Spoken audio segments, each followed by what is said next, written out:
Imagine you just watched Alex Eala lose the first set without winning a single game. The scoreboard reads 6-0. The match is, by every conventional measure, already over. Now imagine that instead of filing out, the crowd gets louder. That was Court 6 at the 40 Italico, May 7, 2025. And those people waving Philippine flags, singing, refusing to leave were not in denial. They were making a declaration. Now it is May 2026. Eala is ranked number 44 inches the world. Has Tony Nadal so great? And we're So great, and we're so blessed to have, Tony as part of the team. the man who engineered 10 Italian Open titles working on her clay game, and she has just turned down an easier draw in Spain to arrive in Rome a full week early.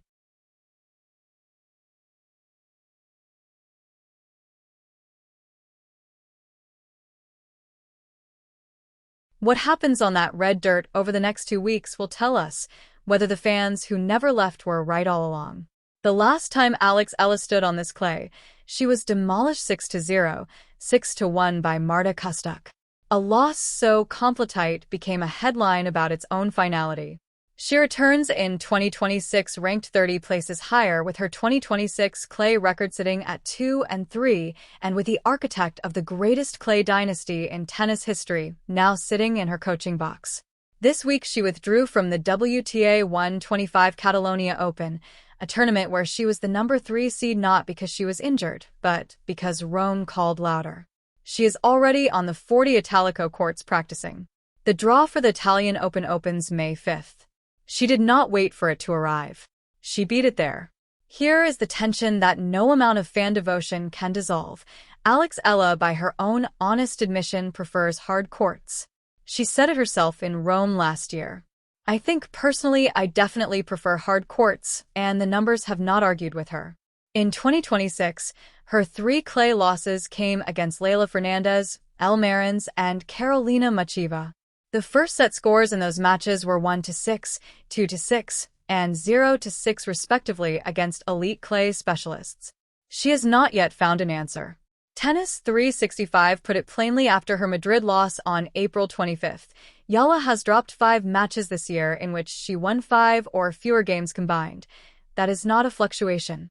Now that is a pattern with a shape to it. And yet she is in Rome deliberately on the surface where that pattern lives. On the court where Rafael Nadal, the player she grew up watching from the stands of Roland Garros at age 12, won more titles than any human being in the tournament's history. The conflict is not between Eala and an opponent. It is between where she currently is on clay and where the 38,000 Filipinos who live in this city have already decided she is going. The story of what is different in 2026 begins with a single coaching development that has received almost no coverage proportional to its significance. In April 2026, Eala confirmed that Tony Nadal, Rafael Nadal's uncle, the coach who stood in his corner for every one of those 10 Roman titles, the man who designed the footwork, the spin, the relentless physicality that made Nadal the undisputed king of red clay, is now actively working with her team. Her own words captured what that feels like from the inside. If you had told me that years ago, I would have, my mind would have been blown. If you had told me this years ago, I would have completely lost my mind. I wouldn't have believed you that it's fantastic. He has that knowledge and is able to help my team immensely, bringing all the necessary experience. He has that knowledge, obviously, is able to help my team. That is not a ceremonial relationship. Tony Nadal does not lend his name to projects. He coached one of the greatest athletes in sports history from childhood to the end of his professional career. He is now transferring that clay blueprint, the same one that produced 10 Foro Italico titles, to a 20-year-old from Quezon City. The Italian Open is the first major examination of whether that knowledge has taken root. Wednesday, April 7th, Eala wins her first clay match of 2026 in Linz against Julia Graber, ranked number 89. She wins 6,463 composed, controlled, exactly the profile of a player executing a new game plan rather than just grinding through. After the match, Fernandez's coach, who later coached Eala to a win over Eala in Stuttgart, told Fernandez before the match. My coach told me, he said, she's not going to go down easy. As you can see, she's going to fight. You're going to have to take the match. She's not going to go down easy. She's going to fight. You're going to have to earn it. A player who beats you in 1 week forces the next opponent to prepare differently for the week after. That is Eala at 2-3 on clay in 2026. Now, consider what she is returning to.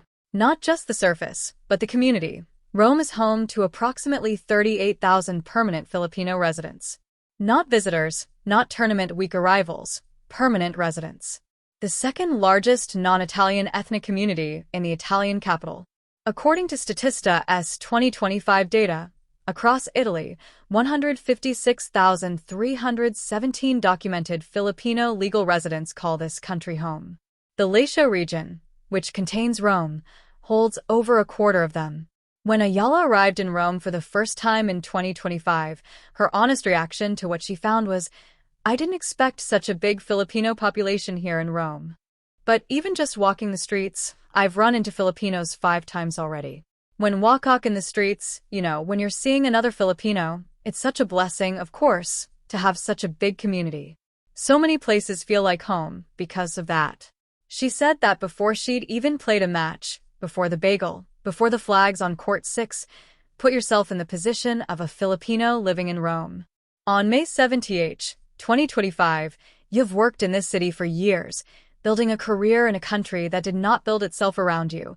You take the metro to the Foro Italico for a first-round WTA 1000 match.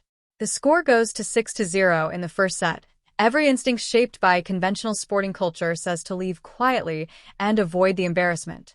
Instead, the crowd gets louder. The flags go higher. The singing starts.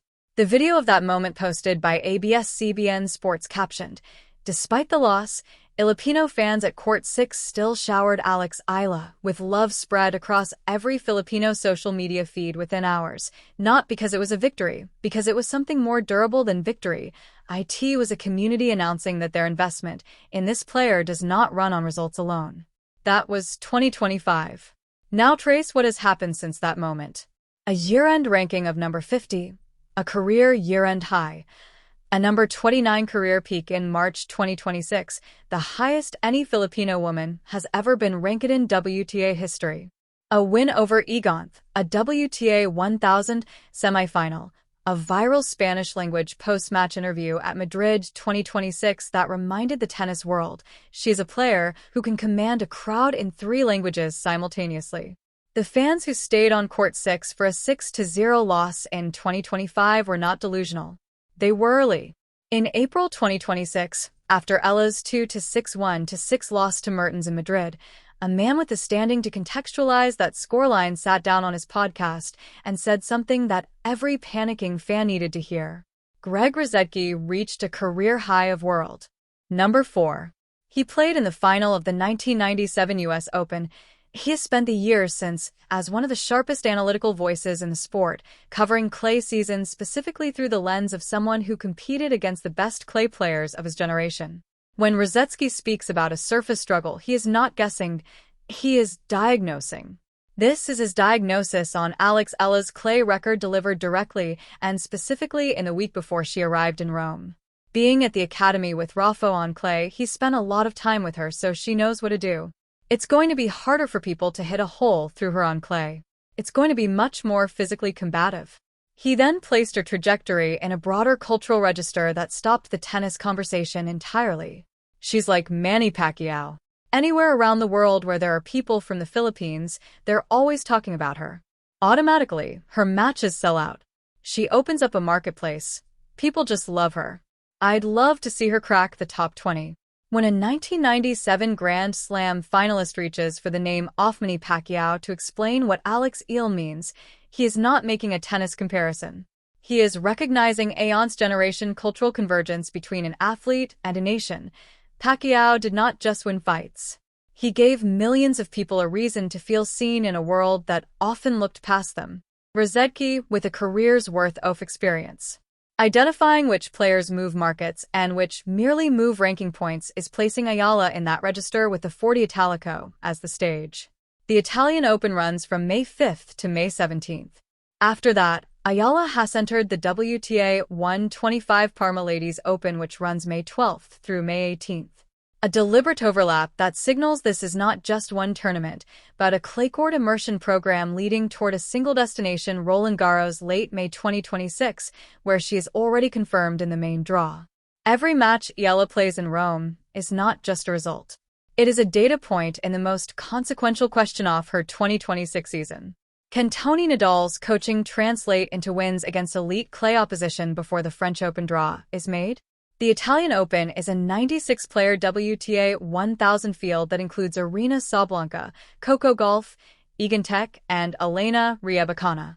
The draw will not be forgiving, but a run to the quarterfinal. But 3 wins against that caliber of field would push Eala back toward the top 35 and reapproach her number 29 career high with clay surface credibility attached to it.